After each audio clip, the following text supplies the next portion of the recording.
We're going to go ahead and get started. All right, so I'm just going to go through these questions. You just yell out an answer. We'll go from there. Again, this should help you gauge how well you remember things from previous lectures. So, what antidiarrheals can be recommended in kids? So we may need to look at that. Loperamide can be recommended in kids, not if they're less than 2 years old, and not if they're less than 6 years old, except for under supervision of a primary care provider. What about bismuth subsalicylate? Can you use that in kids? No. Not if they're less than 12. Don't use it at all. And really, you probably want to avoid it in children and adolescents in general, but especially if they are recovering from chickenpox or influenza, because remember, it has a salicylate in it. It's okay. What antidiarrheals can be recommended in kids? All right. Name an adverse effect of bismuth subsalicylate. Black tongue. Yes. So you can get darkening of the tongue. You can also get black staining of stool. And sometimes they'll get tinnitus if they have moderate to severe salicylate toxicity. But really you want to counsel patients that they may get a black tongue. All right, what is usually the most appropriate first-line medication for self-treatment of mild, non-inflammatory facial acne? Benzoyl peroxide. Name an exclusion to self-treatment of diarrhea. What's that? Bloody stool. Bloody stool is always an exclusion, no matter what. Yes. If it's chronic or persistent, if they're less than 6 months old, there are a number of them if they have severe dehydration. So you might want to look at the exclusions to self-treatment of diarrhea. Name a side effect that may occur with a weight loss product containing guarana and bitter orange.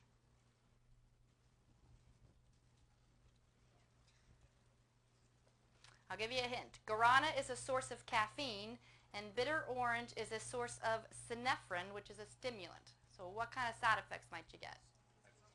Jittery, insomnia, tachycardia, irritability, those types of things. Why was ephedra banned by the FDA? It's a popular weight loss product. Still get lots of questions, can still buy it from other countries. Cardiovascular, yes. It caused MIs, strokes, and death. So it was removed from the market.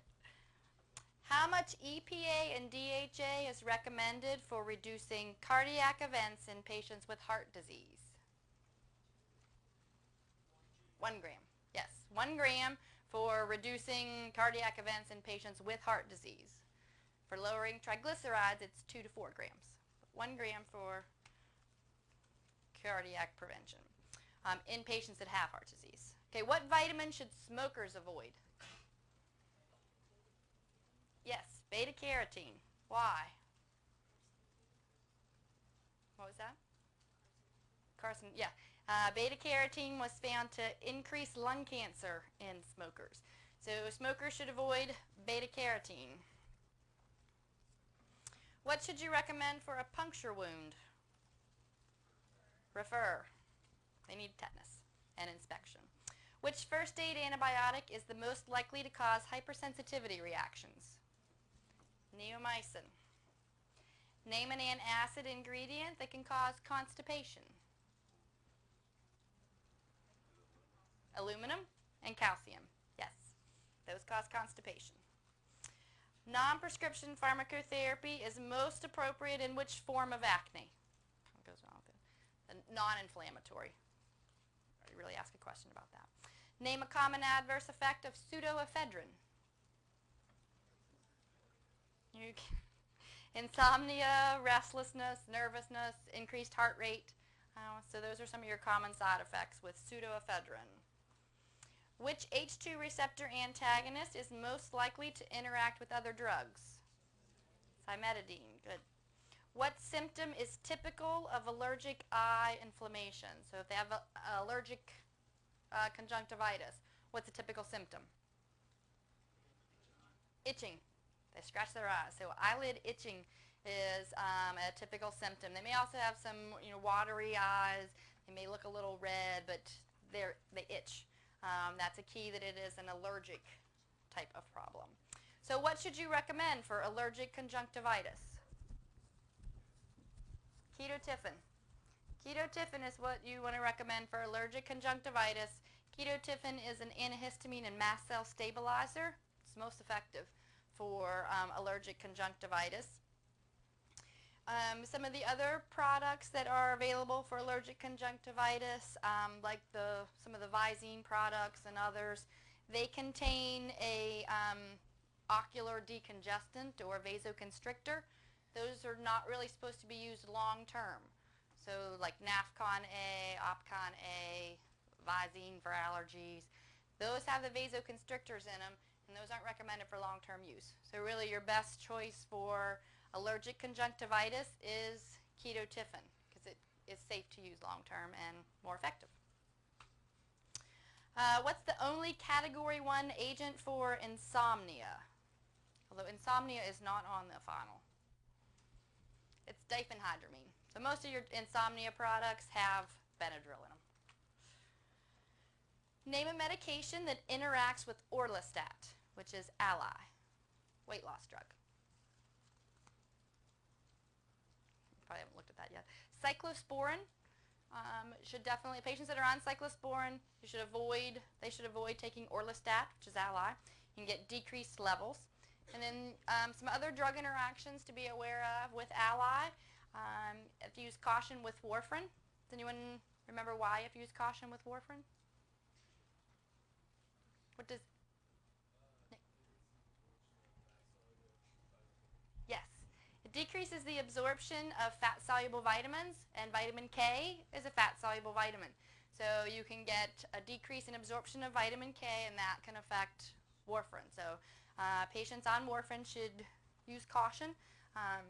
If they are going to use Orlistat, then their warfarin level should be monitored closely at the initiation to make sure they're not going to have any problems. And then there are also a couple other cautions as far as drug interactions go. Levothyroxine absorption may be decreased with Orlistat, so patients that are taking levothyroxine for hypothyroidism may need to have a TSH checked to make sure that they have not affected their thyroid levels. And then you can see improvement especially if they lose weight.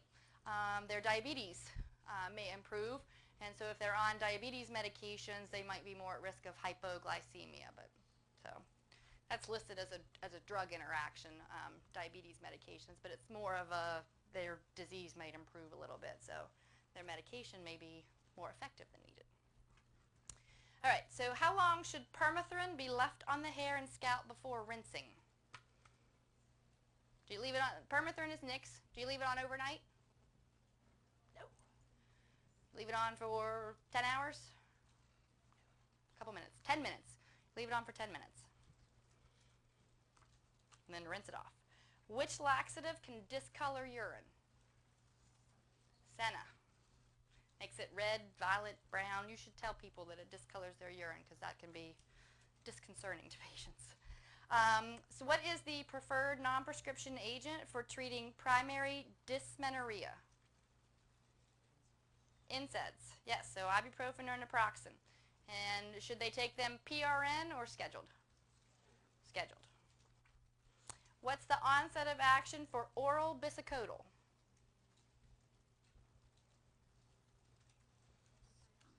6 to 10 hours, yes.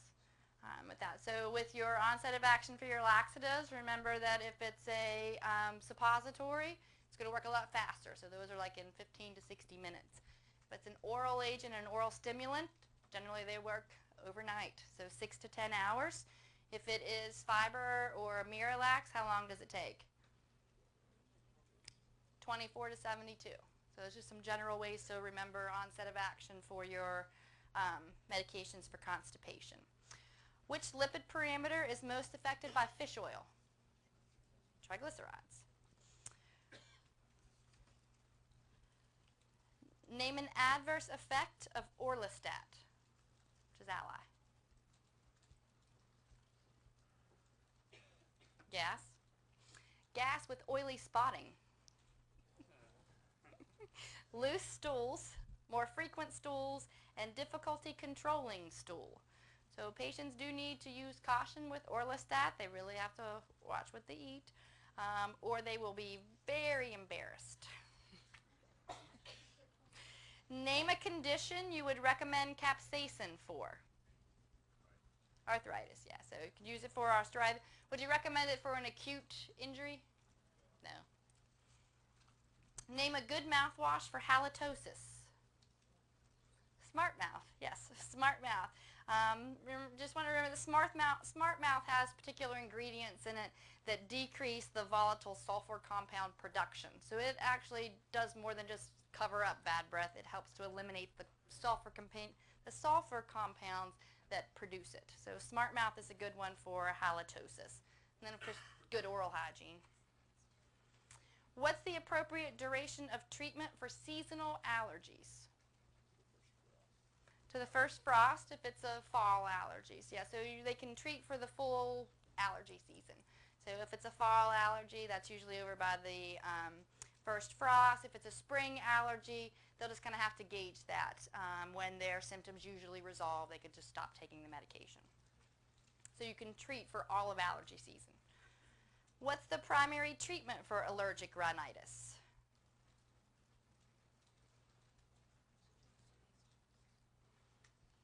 Second generation antihistamine, and then of course your non-drug things, so avoidance of allergens as much as possible. Keep the windows closed, for example.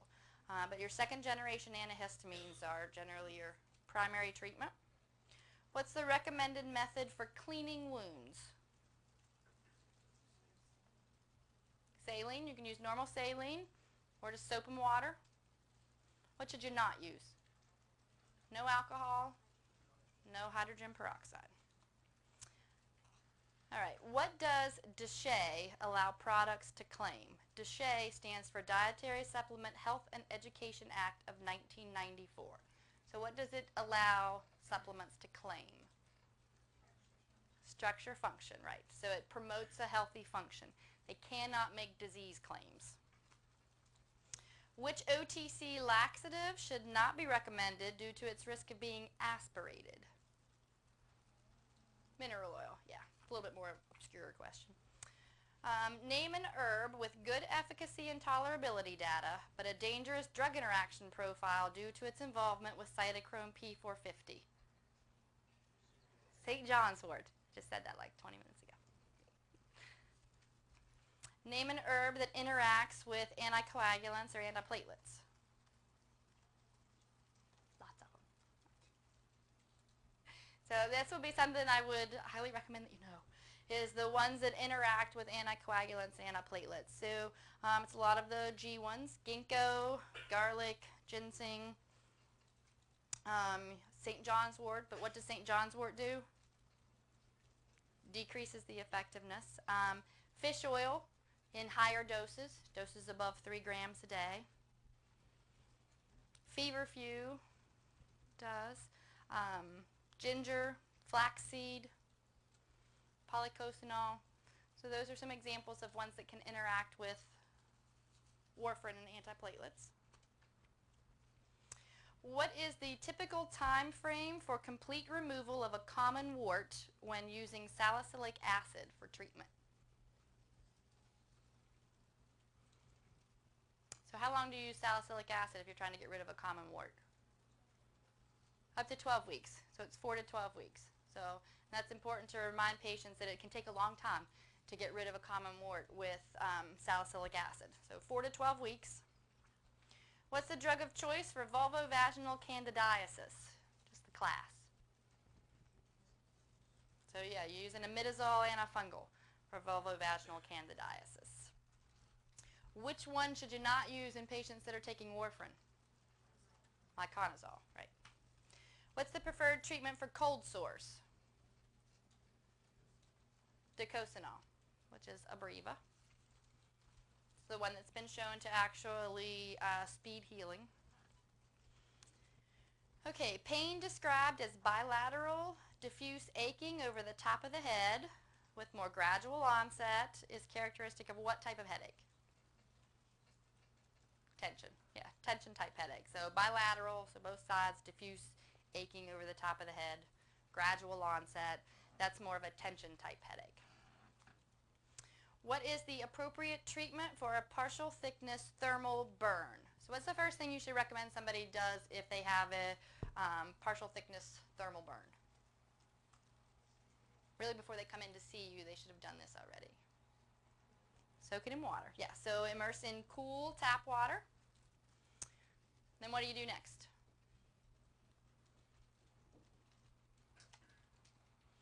Next, they can, if they need to, they can gently cleanse it with water and bland soap. Probably doesn't need clean though if you've just had it in cool tap water. And then apply a skin protectant plus or minus a non-adherent bandage.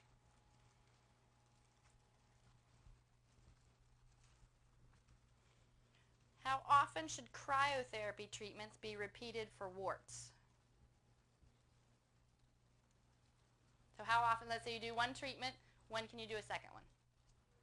10 days, yes. So it's 10 days, and you can do that for 3 to 4 treatments. Some of the products are labeled for no more than 3 uses, and some of them are 4. I don't know why the difference is. They're the same thing, but 3 or 4 treatments maximum. 10 days in between each. What anorectal product ingredients should be avoided in patients with diabetes, hypertension, or enlarged prostate? Vasoconstrictors, yes. So those would be your anorectal products not to use, the vasoconstrictors. That includes ephedrine, epinephrine, and phenylephrine. Okay, so no phenylephrine, which is one of the common ones in some of the hemorrhoid products. No phenylephrine if they have diabetes, hypertension, or enlarged prostate. What's the appropriate duration of self-treatment of diarrhea?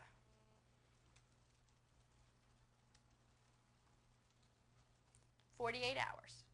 If it's not resolved after 48 hours, they should be referred. Name a potential adverse effect of naproxen. GI upset. Remember, they can also get fluid retention, increased blood pressure, photosensitivity. Which OTC medication can be used for a productive cough? Guaifenesin. So they have a productive cough, so they have junk in their lungs they're trying to cough up out of there. You can recommend guaifenesin, although it does have limited efficacy. Would you want to suppress a productive cough? No. They need to get that junk out of there. So you can at night if they can't sleep. But during the day, it's better if they cough to try to clear the stuff out of their lungs. Which anti-gas medication is only for prophylactic use? So which do you use to prevent gas? Beano. Yeah, gas is not on the exam. So Beano, though, is what you use to prevent gas, and that is alpha-galactosidase. What color clothing should you wear to prevent or avoid insect problems? White, yes. White clothes are less likely to attract insects. Name the analgesic of choice for a pregnant woman. Acetaminophen. Treatment of a fever with antipyretic agents without the consultation of a primary care provider should not exceed how many days? So how long can you self-treat a fever? 3 days. Yeah, you can self-treat fever for 3 days. What's the best treatment for cough due to colds? First generation antihistamine plus decongestant. Yes, you might see that again. So cough due to cold, first generation antihistamine plus a decongestant. What's the most effective oral decongestant? Pseudoephedrine. What would be the preferred treatment for sneezing and runny nose associated with the common cold? A first generation antihistamine. Do the second generation antihistamines work for sneezing and runny nose due to cold? No, they don't. You need the anticholinergic effects of the first generation. So, so things like loratadine and fexofenadine are not effective for any cold symptoms. Those are just for allergies. Let's see. How often should water-resistant sunscreens be reapplied? In general, you should reapply them every 2 hours. For water-resistant, it's every 40 minutes if you're in the water, every 40 minutes. What OTC products can be used for prevention of heartburn? H2 receptor antagonist is the only class you can use for prevention of heartburn. When should somebody take them? 30 to 60 minutes before they eat the offending foods. How long can salicylic acid be used, we already talked about that, for treatment of common warts? 12 weeks. When should Plan B be taken? Okay. As soon as possible. And it needs to be, it's more effective within 72 hours. You can take it with up to 120 hours, but it loses some of its effectiveness the longer you wait. So Plan B really needs to be taken as soon as possible. The most effectiveness is if it's taken within 24 hours, so as soon as possible. When should a patient be reassessed to determine efficacy of acne treatment? So how long should they use, let's say we had a question earlier about using benzoyl peroxide, so you've recommended benzoyl peroxide. How long should they use it before they decide whether it's working or not? 6 weeks. What's the preferred dosage form for antifungals for treating athlete's foot? Creams or lotions? Really, creams are something you have to rub in. That's why it's most effective, because you have to rub the cream in, and so it actually gets to the fungus a little bit better. The sprays and powders are less effective because people just spray them on and don't rub them in, or sprinkle a little bit of powder in their shoes. So you don't get as much contact of the active ingredient with the actual fungus. So the most effective dosage forms are the creams or solutions, something they have to rub in. Give an example of when a caregiver should be referred to their pediatrician prior to initiating self-care for teething. Did you say wheezing? Bleeding. Yeah, bleeding. Basically symptoms that are not typical of teething discomfort. So if they have diarrhea, a fever, nasal congestion, a rash, those are not symptoms of teething. And so it's not just teething those patients should be, or those babies should be referred. So if they have other symptoms. What medical conditions necessitate referral to a primary care provider for most foot disorders? Diabetes. And then you also have to be careful with peripheral vascular disease. So patients with peripheral vascular disease, because they have decreased circulation down into their feet, they're at higher risk of complications from self-treatment of foot disorders. So, how long can patients self-treat a cold? 7 to 10, 7 to 14, 7 to 14 days. It's really how long you can self-treat a cold. As long as it's starting to get better towards the later end of that time frame, they're fine to continue with their self-treatment. If it worsens during that period or it's just not improving, they should be referred. So 7 to 14. What is a disadvantage of cromolyn for allergic rhinitis? Why don't we use cromolyn more for allergic rhinitis? You have to use it a lot, I think was what somebody said. So you have to use it it's like 3 to 6 times a day. How long does it take to start working? Minutes or days? Days, weeks, yeah. 3 to 7 days for initial efficacy and 2 to 4 weeks for maximal benefit. So it has a much slower onset. It's a no spray. It has to be used multiple times a day. So those are some of the disadvantages for cromolyn. What's some of the advantage, though, for cromolyn? You can use it in pregnancy and breastfeeding. There's basically no side effects except for some local things in the nose. That's just from spraying something up in your nose. So you may have some sneezing or tingling in the nose, but it's a very safe product. It's just not very convenient to use. So, what agent is contraindicated for self-treatment of diaper rash? So what should you not use for diaper rash? Powders. Okay, so no powder.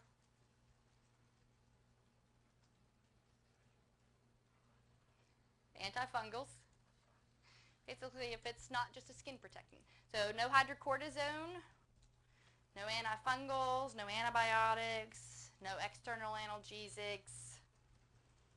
The only treatment you want to use for diaper rash really is a skin protectant. Can you give me some examples of skin protectants? Cocoa butter, white petrolatum, zinc oxide, lanolin, dimethicone. You can also use colloidal oatmeal. Some products will have a little bit of colloidal oatmeal in them as well. Now you probably wouldn't want to use the colloidal oatmeal products that are for a bath, but some of the products for diaper rash may have colloidal oatmeal listed in the ingredients as well, and that's okay to use. Those are pretty hard to find. I got a burn last week, and the only thing I can find was white petrolatum. Anything else I couldn't find. They are Vaseline. Vaseline's good skin protectant. It's just white petrolatum. Yep, that'll work with that. So, and it's cheap with that. But yeah, some of these other things, they don't come just as that particular product. Like you can't find just lanolin, for example, but it's used as a vehicle for a lot of other ointments and things. So if you're looking for a skin protectant for like a burn or a wound, just plain Vaseline can certainly be used. You could also use a zinc oxide product can be used as a skin protectant. For diaper rash, you can use like the zinc oxide, which is in Desitin. Yeah, Kayla. Not that I know of that there's, the question was, is there something that's more preferred than others?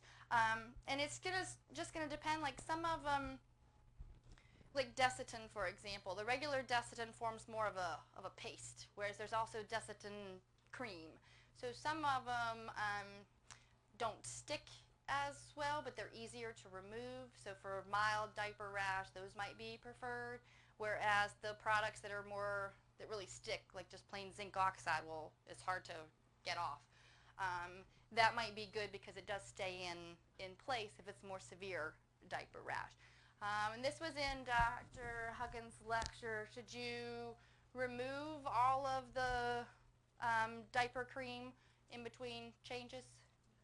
No, just wipe off any of the anything that's soiled on there. If a little bit stays on there, that's perfectly fine. You just reapply over top of it. You don't want to scrub their little butts with that. So, but what you do want to suggest that they do is use just a skin protectant.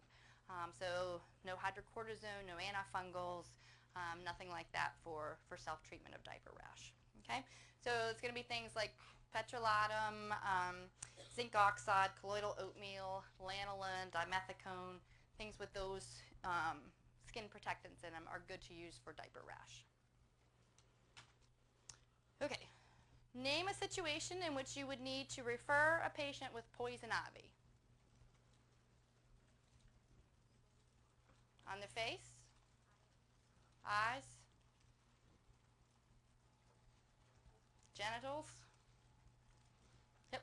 So a couple of things to keep in mind. Certainly if it affects their face, any part of their face, they should be referred. If on their genitals, they should be referred.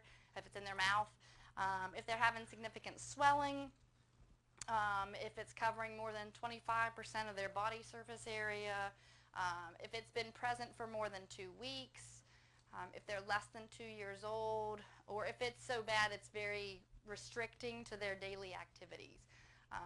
With that, then you might want to refer them. But mostly what you want to watch out for is the face. If the face is affected, they definitely should be referred. Even if it's just a little bit on their face, they should be referred. All right, name a lubricant that should not be used with latex condoms. Oil-based? Oil. Anything oil-based. So no vegetable oil, Crisco, baby oil, Vaseline, None of that stuff. What's the best treatment for a sty?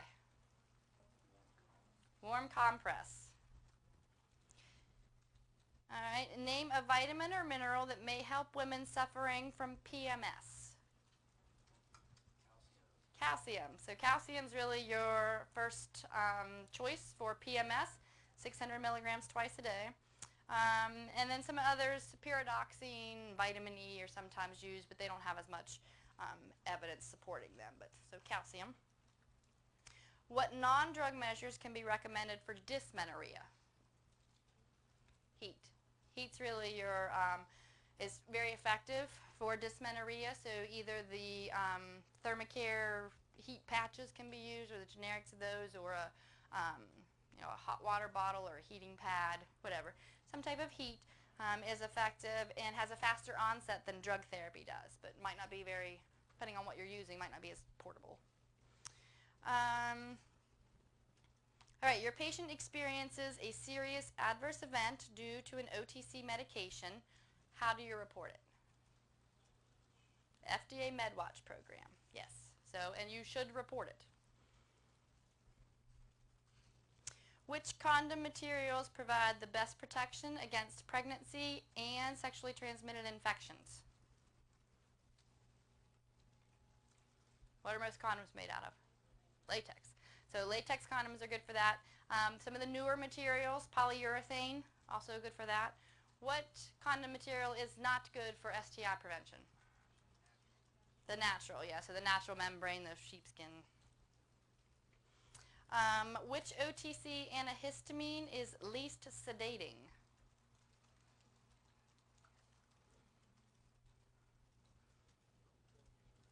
So it's your second generation antihistamines, so that are least sedating. So loratadine, fexofenadine, both of those don't really cause sedation or shouldn't cause sedation. Rare instances they may. Cetirizine might cause some sedation, so it's kind of next on the list. Of the sedating antihistamines, so your second generation ones, which are least sedating? Chlorpheniramine and brompheniramine. So if you have to recommend a first generation antihistamine for somebody's cold, for example, they may be less likely to experience drowsiness, or it won't be as severe if they use chlorpheniramine or brompheniramine instead of Benadryl, which is diphenhydramine. Diphenhydramine causes a lot of drowsiness. It's used to treat insomnia. So. All right, what's the maximum recommended duration of topical nasal decongestant use? 3 to 5 days for some mumblings. What about oral decongestants? What's the maximum amount of time you can use oral decongestants? There really isn't a maximum time to use oral decongestants. You want to use them for least amount of time as possible because they do cause some side effects. But if you have a patient who has allergic rhinitis and they have a lot of congestion associated with their allergic rhinitis, they can take a decongestant long term, an oral decongestant, but not a topical. So topical decongestants do have a limited duration of use, and that's 3 to 5 days. What concentration of DEET is most efficacious with the least adverse effects? The 50% is the most effective, but you don't want to use that in kids. So in kids, that's the next question. What concentration of DEET is preferred in children over 2 years old? So if they're over 2 years old, say you have a family going on a trip, they have a couple of kids, they want to know which DEET product they should use. 30% or less is what you'd want to recommend. If they have kids under the age of 2, so less than 2 years old, they should use less than 10% DEET. All right, so the things really to kind of keep in mind with DEET would be the less than 30% in kids over 2, less than 10% if they are less than 2 years old. All right, describe a strategy patients can use to minimize adverse effects from Orlistat. So let's say you have a patient who's starting Orlistat and you tell them that it can cause gas with oily spotting. How are they going to minimize that? Nobody wants that. Lower their fat. How much fat? Yes, 15% You want to advise them to decrease their fat to no more than 15 grams per meal. In the book and in some of the things you'll see, it says to restrict fat to less than 30%. But that can be kind of hard for patients to figure out how much fat they're supposed to get. And so you can tell them, restrict it to less than 30%. So a good idea would be to keep it under 15 grams per meal. Because then they can look at the food labels and make sure they're not getting more than 15 grams of fat. And that's total fat, not just saturated fat, but all fat. Less than 15 grams per meal. That'll decrease the side effects from orlistat. All right, which herb can decrease the effects of warfarin? So decrease the effects, so it's an enzyme inducer. St. John's wort.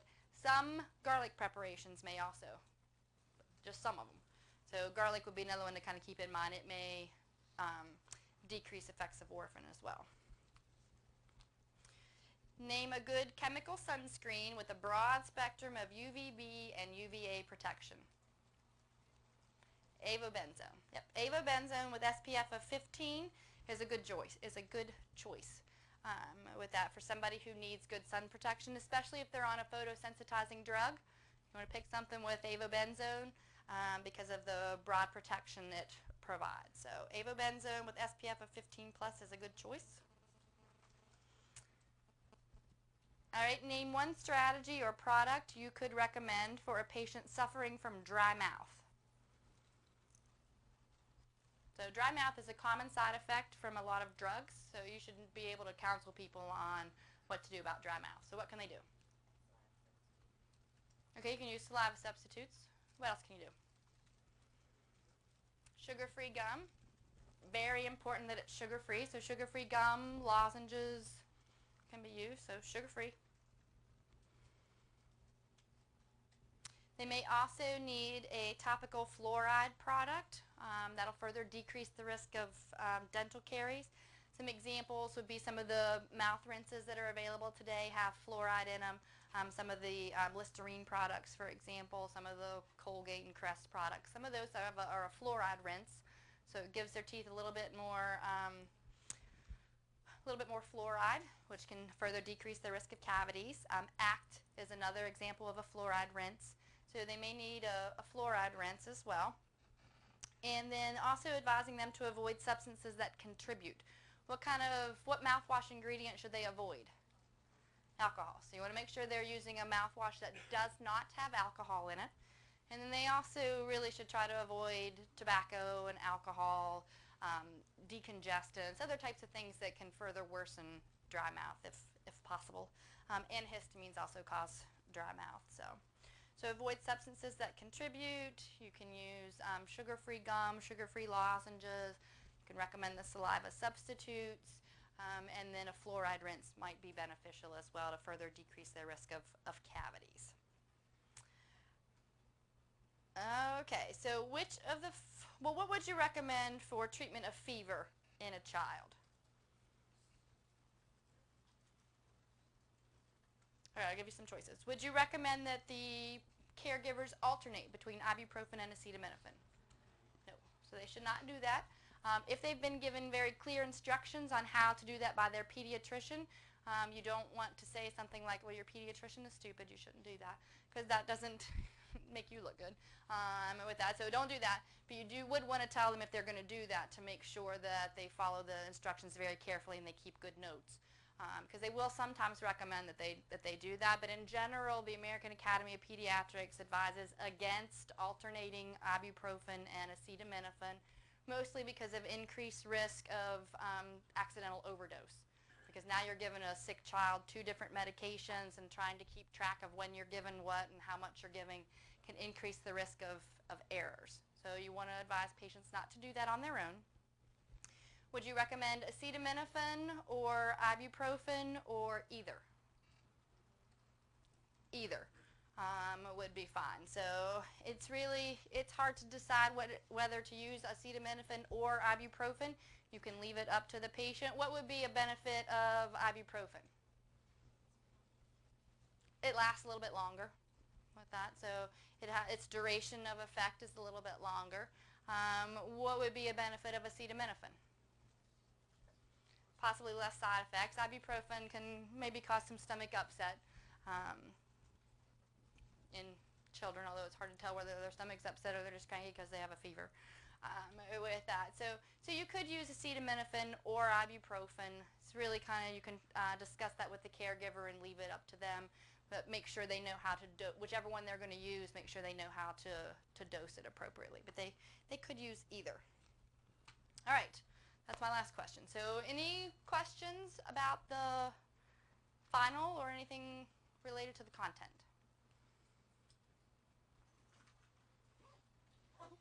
Okay. All right, so we have about, like 12 more minutes or so, 13 more minutes. So let me just make sure I don't have anything else on here.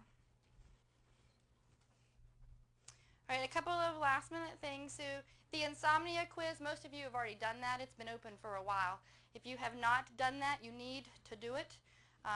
It closes Friday at 11 o'clock at night. So just make sure you do it by Friday. So that's the insomnia quiz, which is posted online. Like I said, most of you have done it, but there are a few that have not. So make sure you do that. The dietary supplement quiz, that should actually help you study a little bit for the final exam. Some of you have taken it already. It is open. It will stay open until next Thursday, December 13th at 10 a.m. But I highly recommend you just, after you've studied some of the dietary supplement information, just go ahead and take the quiz. Again, it should help you studying for the exam a little bit. It has 20 questions on it. It's worth 20 points. So that is open and will stay open through next week. But I would use it to help you study for the exam. Okay. That's all I have. So what is open on SOL now? There's a class evaluation that is open. So if you are in SOL, if you want to go ahead and pull that up and take the remainder of class to fill that out. The other thing that you'll need to do, and you can do that now as well if you want, or do that instead now, is there is a peer evaluation of your team members that you need to complete for each of your team members. That will be part of your team members' grade. With that. So you can go in and complete that as well. That can be found in the week 15 folder and then just submit it on SOL. Some of you have already done that as well. So, but that's on there and that'll need completed. If I can get all those by Monday, then I can finish getting your grades in by Monday afternoon. So try to submit those at least by Monday at noon. All right. Yes.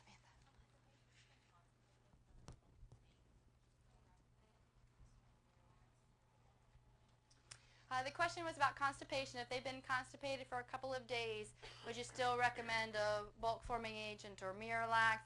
And it's really going to kind of depend on the patient. If they're kind of somewhat uncomfortable and want something that's going to work quicker, I would probably just use a stimulant because it's going to work within 6 to 10 hours with that. And it's already been a few days, especially if they've already tried some things. Maybe they've tried increasing their fiber in their diet, or maybe they've tried something else. Then you might want to go ahead and do a stimulant. It's not wrong to do a stimulant first because they do work faster, so you can kind of leave that up to the patient. But the bulk forming and the Miralax are kind of preferred because they have a better side effect profile. They don't cause so many problems. Other questions? Yes, Andrew. No, don't do yourself.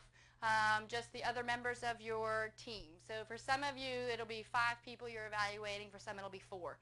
So we have teams of 5 and 6 in here.